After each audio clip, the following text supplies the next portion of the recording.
ሰላም ውድ የቻናላችን ተከታታዮች፣ ይህ በሳምንቶች ጊዜ የሚቀርብላችሁ በኢትዮ ሳይንስ አካዳሚ የተዘጋጀ የሚቀርብ የተለያዩ የሳይንስ ቅንብሮች መረጃዎችን ያጠናከረ የማህበራዊ ገጽ ዝግጅታችን ነው።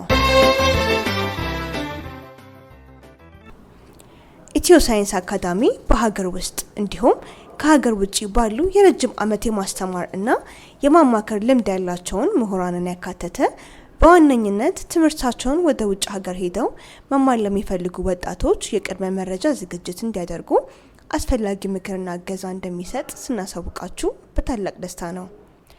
ኢትዮ ሳይንስ አካዳሚ ከዚህ በተጨማሪ የተለያዩ ስኮላርሺፕ ወይንም የነጻ የትምህርት እድሎችን የሚሰጡ ተቋማትን በማፈላለግ እንዲሁም እየተማሩ መስራት የሚችሉበትን ወርክ ስተዲ ፕሮግራም የሚገኝበትን መንገድ በመጠቆም ወላጆችን ለማገዝና ለተማሪዎችም ተደራራቢ ስራ እንዳይሰሩና በትምህርታቸው ላይ ጫና እንዳይፈጠርባቸው ሙያዊ ተሞክሮ ባላቸው በአሜሪካ ሀገር ረጅም የማስተማር ልምድ ካላቸው መምህራኖች ጋራ አብሮ በመስራት ተጨባጭ እገዛና ድጋፍ ያደርጋል።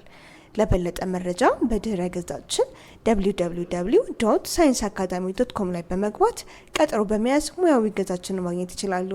እስከ ፕሮግራማችን ፍጻሜ ድረስ አብራችሁ እንድትሆኑ እየጠየቅን ከዚች የመሸጋገሪያ ሙዚቃ በኋላ ወደ ፕሮግራማችን እናመራለን።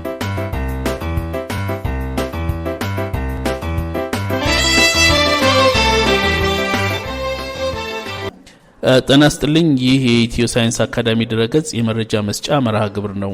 ኢትዮ ሳይንስ አካዳሚ ዋናነት ከሚሰራቸው ስራዎች ውስጥ ትምህርታቸውን ውጭ ሀገር መቀጠልና በተለያዩ የሙያ ዘርፎች መስራት ለሚፈልጉ ተማሪዎች ሙያዊ የምክር አገልግሎት ከመስጠት ባሻገር ለትምህርታቸው እገዛ የሚያስፈልጋቸውን የፋይናንስ ምንጭ ወይንም የስኮላርሺፕ እድሎች፣ የመማር ፕሮግራሞችና ሌሎችም ተያያዥ ጉዳዮችን በማማከር ያግዛል።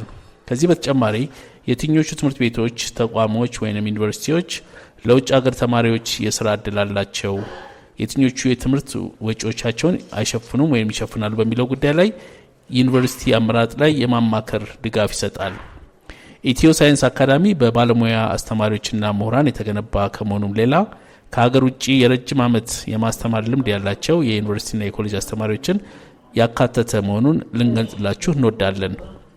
በዛሬው አዳዲስ ነገር የማስተዋወቅ ዝግጅታችን ካናዳ ውስጥ በተከሰተው አዲስ ወረርሽኝና የዓለማችን አንዱ ክፍል ቀዝቃዛ አንዱ ክፍል ሞቃት የሆነበትን ምክንያት ከሳይንስ ምርምር ውጤት በመነሳት ለእናንተ ለውድ አድማጮቻችን የምናደርስ ይሆናል።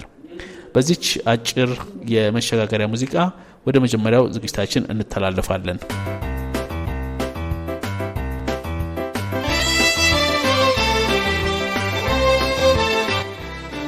ካናዳ በከባድ ወረርሽኝ ምክንያት የኩፍኝ በሽታን የማስወገድ ደረጃዋን ታጣለች። ይሄ የመጀመሪያው ዜናችን ነው። የካናዳ የሕዝብ ጤና ኤጀንሲ ባለፈው ሰኞ እንዳስታወቀው የካናዳ የጤና ኤጀንሲ ከፍተኛ የኩፍኝ በሽታን የማስወገድ ደረጃዋን አጣለች።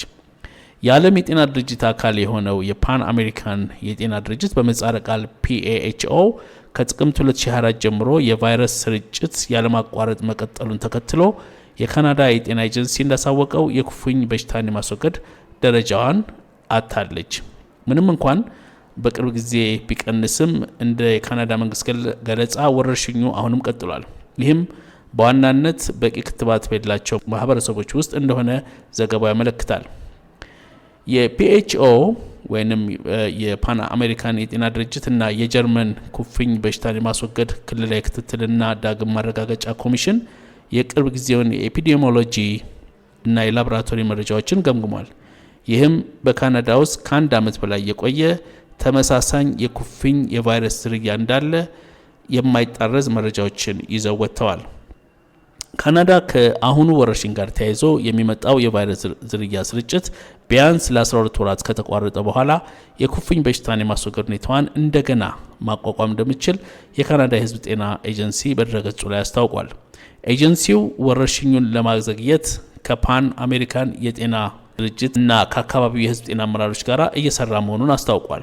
ካናዳ ከ1998 ጀምሮ የኩፍኝ በሽታ እንደሌለባት ተቆጥራ ነበር። በ1963 በፈረንጆቹ የጊዜ ሰሌዳ ማለት ነው። በካናዳ የኩፍኝ ክትባት ለመጀመሪያ ጊዜ ጥቅም ላይ እንዲውል የተፈቀደ ሲሆን የተለያዩ የክትባት ዘመቻዎችም ስኬታማ ሆነዋል። ነገር ግን በቅርብ ዓመታት ውስጥ የክትባቱ ፍቱንነት ወይም ኢፌክቲቭነስ ጥርጣሬ ውስጥ ጨምሯል። እናም የክትባቱ መጠን ለሁሉም የልጅነት ክትባቶች 95% ሽፋን ከታለመው በታች ወርዷል ሲሉ ጥናቶች ያሳያሉ። የምድር አንድ ጎን ከሌላው በበለጠ ፍጥነት ለምን እየቀዘቀዘ ነው? ይሄ ስለ ሁለት ንፍቀ ክበብ እንግዳ ታሪክ ነው። ይህን ታሪክ ሲሰሙ የሚማሩት ጥናቶች የሚያሳዩት የፓሲፊክ ንፍቀ ክበብ ከአፍሪካ ንፍቀ ክበብ በበለጠ የፍጥነት ሙቀትን እያጣ መሆኑን፣ ሙቀቱ የሚመጣው ከምድር ውስጣዊ ቅልጥ አለት ወይንም በተለምዶ ቮልካኖ ክፍል ሲሆን ይህም የአህጉራዊ መንሸራተትን የሚያስከትል መሆኑን፣ የመሬት ገጽታ ከባህር ወለል የበለጠ ሙቀትን እንደሚይዝ፣ ይህም ደግሞ ያለፈውን የፓሲፊክ ውቅያኖስ ሞቃታማ መሆኑን ያሳያል።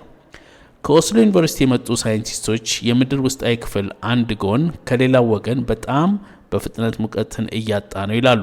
እናም መንስኤው ረጅም ዘመናት እድሜ ጠገብ እንደሆነ ጠዋኑ ያስረዳሉ።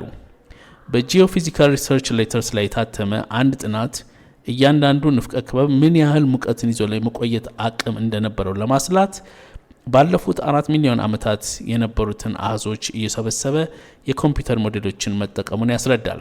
ይህም ሙቀትን ከመልቀቅ ይልቅ በውስጡ አምቆ የሚያዝ አቅሙ ምን ያህል እንደሆነ አመላካች ነው። ይህ ጥናት መሬት አሁን ያለችበትን ቅርጽ መልክ ከመያዟ በፊት በአንድ አካል ስር ወይንም በሳይንሳዊ አጠራር ፓንጋያ ተብላ በምትጠራበት ዘመን ያለውንም ይጨምራል። በተያያዘ ዜና መሬትን ትመስላለች ተብላ በምትታሰበው ማርስ ላይ ያለውን የውስጥ ቅዝቃዜ አምቆ የሚያዝ እድልም እንዳላት ያሳያል። ነገር ግን ይህ አስተሳሰብ አብዛኛውን የሙቀት መጠን እንዴት እንደምታጣ የሚያስረዳ ቀደም ብሎ የተሰራው ጽንሰ ሐሳብን ይቃረናል።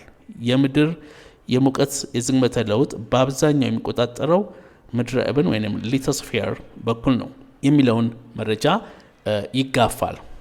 በዚህ አጋጣሚም አዲስ የባህር ወለል የሚወለደው በአህጉራዊ ክፍፍል ላይ ከሚፈነዳው ማግማ ሲሆን አሮጌው የባህር ወለል ደግሞ አሁን ባለው አህጉራዊ መሬት ስር ይሰበራል እናም ይቀልጣል። የሙቀት ምንጩ ብዙ ጊዜ ከማግማ መሆኑን ሳይንሶች በሙሉ ይስማማሉ።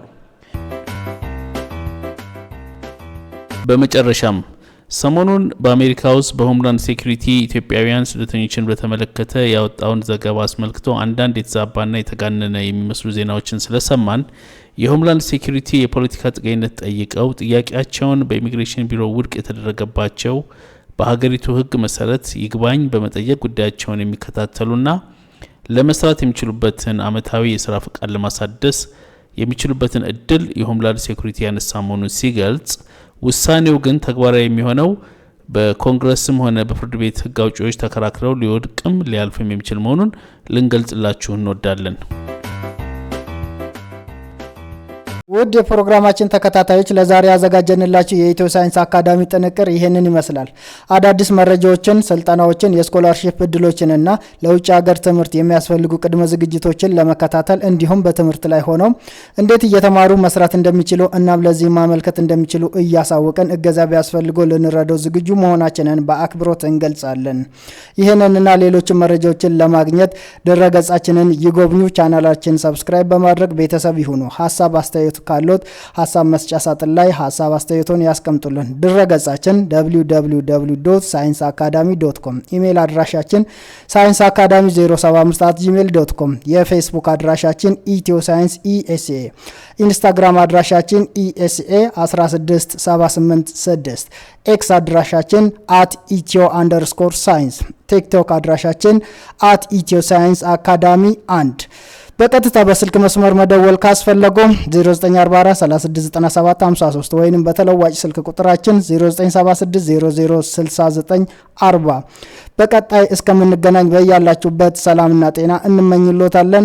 ኢትዮ ሳይንስ አካዳሚ ክህሎትን በማጎልበት የተሻለ ነገን እንገንባ።